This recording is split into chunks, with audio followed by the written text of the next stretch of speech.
Hello and welcome to the viewers of this video. This is the Orange Fan here, bringing you another entry for the episode Recap and Thoughts category. This video will be dedicated to the A segment of episode 42 of The Loud House, Fool's Paradise. We begin this segment with 10 of the 11 Loud siblings in a sibling meeting. The one sibling not present is Luan, and that's because this sibling meeting is about the prank apocalypse that Luan has on April Fool's Day. April Fool's Day is just around the corner, so the rest of the siblings are trying to figure out how they can avoid the prank apocalypse. Now, while they give some ideas and suggestions throughout the course of the meeting, they notice that Lenny is distracted by an ad in her magazine, and this ad happens to be about a clown camp that happens on April Fool's Day. The siblings realize that this could be the chance they have to not be around Luan on April Fool's Day, but they notice that entry into the camp is quite pricey, to say the least. So they bring it to the attention of their parents, and the parents are actually more than willing to go along with the plan of sending Luan to the clown camp, since being pricey is, pardon the pun, a price to pay to avoid the prank apocalypse.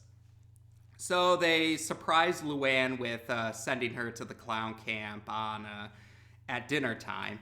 Luan at first seems hesitant to go because she wouldn't want to miss spending time with her family on her favorite holiday, but the rest of the family managed to persuade Luan into going to the clown camp. So it's April Fool's Day now, and the family dropped Luan off at the clown camp, and while they're worried that she might have changed her mind, she really just wanted a different colored pair of clown shoes. They give her both the pairs. Lenny even gives Luan her shoes just so to be extra careful, and they get out of there as fast as they can. Unfortunately for the rest of the Loud family, Vanzilla breaks down, but it breaks down in front of a motel, so they'll just stay the night at the motel while they wait for someone to get Vanzilla so they can repair it. Yeah, that's right. They wait for a tow truck to get Vanzilla so they can repair it, so they stay at the motel in the meantime. But when everyone tries to go to bed, there's a sound in the room, a cricket sound. And when Lincoln tries to turn on the lights to get a better look of where it is, the light switch doesn't actually turn on the lights. It turns on a different electronic, and all the switches and the buttons in the room, they don't turn on the electronics they're supposed to turn on, which adds to the confusion. Eventually, Lana is able to unplug all the electronics so they don't have to worry about it, and Lincoln eventually finds the source of the noise. It's not a real cricket, though. It's a fake cricket that comes from the prop factory that Luan usually gets her props from. So the rest of the family are fearful that Luan managed to pull another prank apocalypse on them, or is preparing to. Rita thinks that can't be the case since Luan's at the clown camp, but she goes and calls Luan just to verify. But on the other end, Luan answers the call, but it turns out, yes, this is another prank apocalypse. And it starts with Lisa being trapped in the wall because the motel has a bed where it can, when the bed, you can push it out of the wall and then you push it back into the wall when you're done using it. Lisa's trapped in the wall because of that, but she's actually okay with being stuck in there, thinking that she's safer compared to what other pranks that Luan has in store for them. So we go through the course of the next scene involves the rest of the Loud family trying to get through the motel, but they keep suffering from some sort of prank, so they keep dropping like flies, essentially. That's actually how Lynn Sr. describes it later on in the segment. They do have a run-in with the manager, but despite looking like an old man, his voice doesn't sound particularly old. But eventually it gets to the point where, so yeah, everyone in the family keeps getting pranked in some capacity, or at least one of the members. Eventually it boils down to just Lynn Sr. and Lincoln are the only family members left. And Lynn Sr., throughout the course of this prank apocalypse, Lynn Sr. has been directing the family to go into different rooms. When Lincoln and him are all that's left, he says they should go to the boiler room, but then he clarifies the roof instead. And Lincoln is suspicious about that. And when Lynn Sr., he's looking at something on his arm for some reason. And when he's trying to lick his arm to get rid of whatever's on there, Lincoln manages to see what's on there before Lynn Sr. can get rid of it. And it's actually a list of the rooms within the motel that they've been in. Lincoln figures out that Lynn Sr. has been helping Luan. Lynn Sr., though, he has a scared look around. He's looking around in a panicked state, and he's covering Lincoln's mouth. And he takes him into the boiler room, where he confesses that, yes, he is helping Luan. He reveals, and we see some flashbacks to help go along with Lynn Sr.'s exposition, that like a little while ago, before this April Fool's Day, Luan had came to Lynn Sr. wanting an inside person for this prank apocalypse. Apparently, she bribed Lynn Sr. to help her with the promise that Lynn Sr. would have a prank-free decade if he agrees to help her. So Lynn Sr. agrees to do so, to have 10 years of no pranking to worry about. So the ad for the clown camp in Lenny's magazine was actually was a fake. What happened was, yeah, Luan and Lynn Sr. had took one of Lenny's magazines and they carefully edited a page of the magazine to make the clown camp ad, and then placed it back in its original spot without Lenny realizing it. And the clown camp itself was a fake. It was just a painted background and the opening arch for it.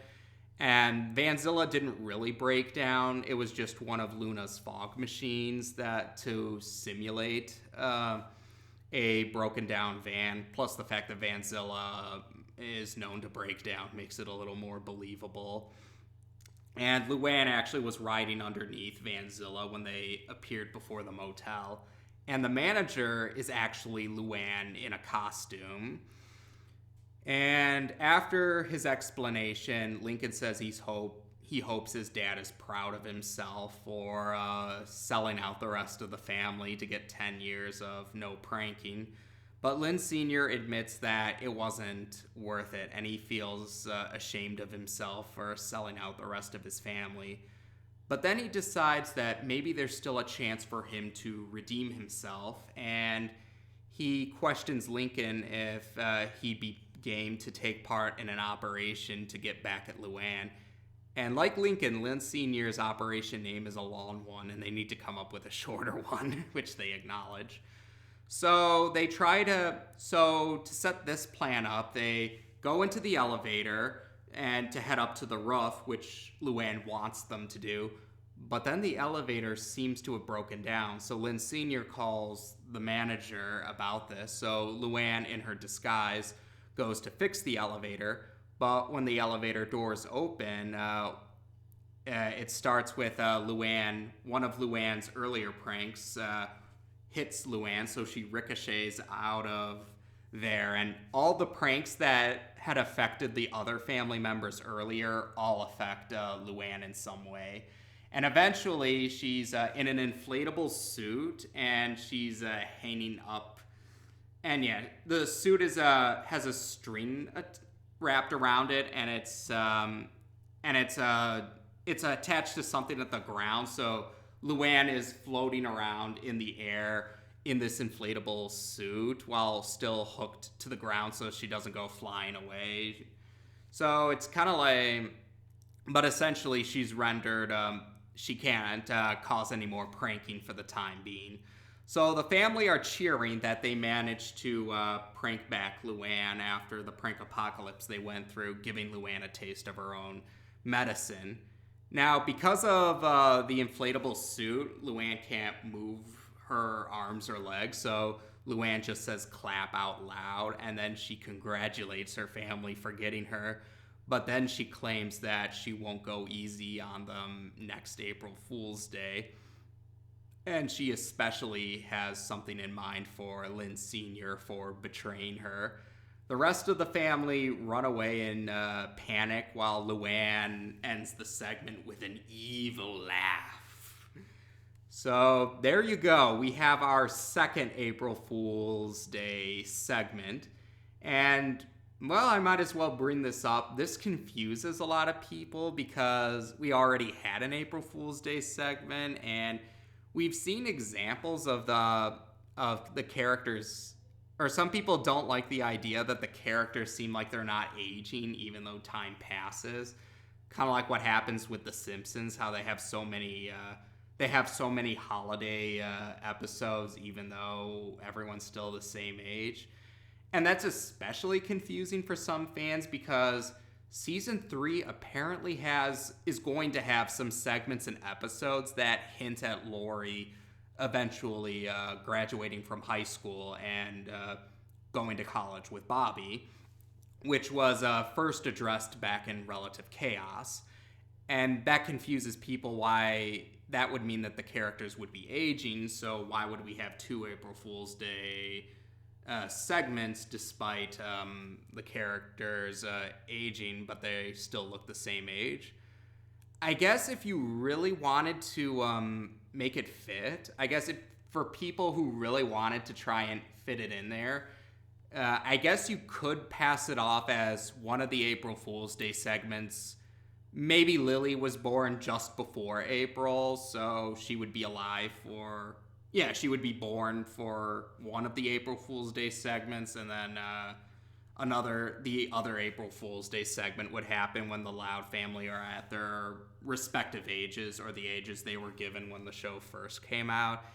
Maybe it's not flawless, but that's the best way some fans come up with to try and make sense of this. And other people, it's like, they just don't think about it, and I can understand that too, but...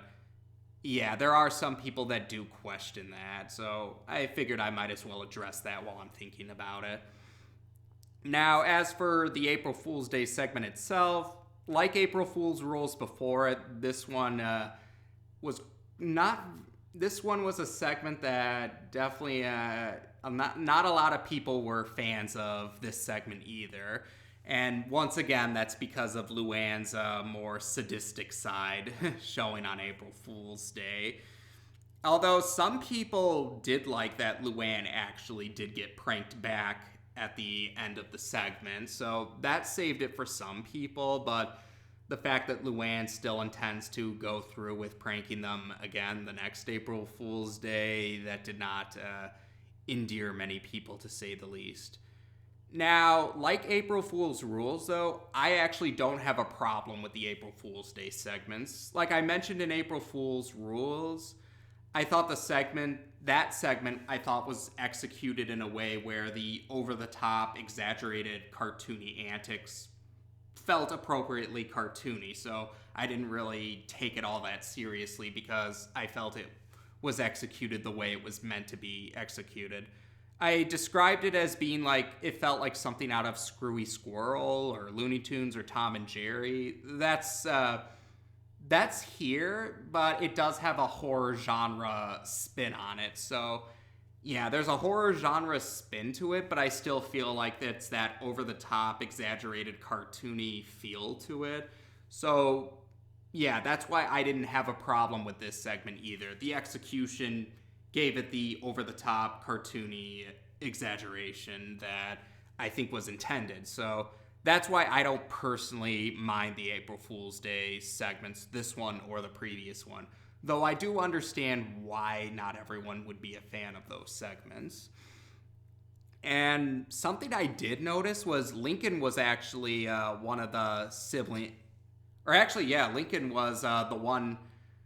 because I guess Well, I don't know if Lynn Sr., you'd say Lynn Sr. was necessarily pranked, but then again, he was roped into helping to prank his family, so I guess in any case, you can at least say that Lincoln was the one family member that didn't get pranked or was involved in the pranks in some capacity throughout the segment.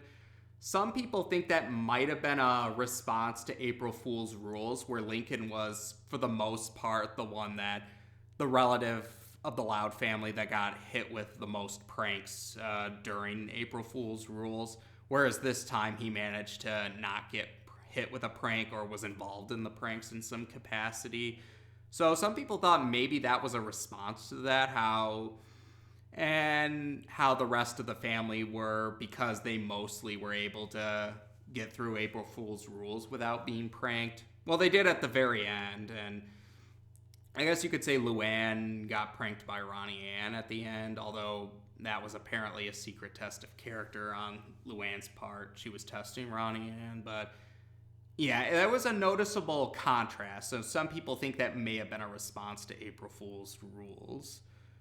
And, well, I mean, on another note, we did get to see a little bit more about how one of the Loud siblings took after one of the parents. In this case, Lincoln and Lynn Sr. do have a tendency to give operations long names. And they actually do bring up Lincoln's bond with Lynn Sr. in a later segment, so we'll cross that bridge when we eventually get to it. But there you go. I mean, I actually don't mind this segment like the previous April Fool's Day segment. I understand why some people don't like it, but it didn't personally bother me. I thought it was executed in a way where I could watch it without it really hitting close to home or anything like that. It felt appropriately cartoony to me, albeit with a horror genre spin to it. And as to be expected, we'll be discussing the B segment next. Take care, and until next time.